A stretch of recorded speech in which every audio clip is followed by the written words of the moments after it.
Have you ever had something happen where you just laughed and thought, man, that would be absolutely impossible? Well, such a thing happened to Abraham and Sarah when God promised them a child, and the angel came and said that Sarah was going to bear a child. She thought, man, look how old I am. It's impossible for that to happen. I'm past childbearing age. And yet God gave her that child. In fact, his name was tied to that experience where she laughed about that. And so many times we think what is impossible, it could just never happen. But you see, with God, all things are possible. We need to trust Him for the impossible. In 1998, I was in Northern California at a pastor's conference, and I was speaking.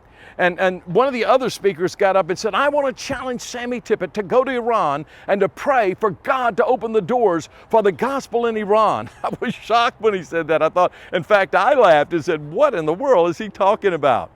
And I had lunch with him later, and he challenged me. He said, listen, the doors have been closed for the gospel. It's the most dangerous place in the world for Christians. He said, I want you to pray and go there and just pray on the streets and ask God to do a mighty work. Well, it was impossible. As an American, I couldn't even get into Iran at that time. But God opened the doors. And I'll never forget, I went into Iran with a small group of people, and we walked the streets of Tehran and Esfahan and some of the major cities of Iran. And we just walked and prayed. Didn't talk to anyone, just prayed and asked God to do a mighty work, to do the impossible, that the gospel would go in.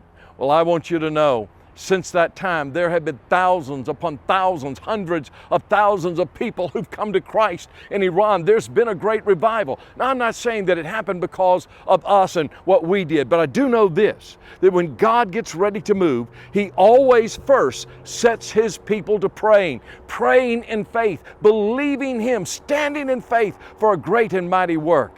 And God sent us there to pray. And others followed, and many others went and have been in the country and have prayed as well. But I just learned one great lesson. You never laugh when God tells you to do the impossible, because the impossible is altogether possible with Christ. For the Apostle Paul said, I can do all things through Christ who strengthens me. So there's nothing impossible with God. Look to Him. Trust Him. Don't laugh. You just trust in Christ and His Word and watch the impossible become possible.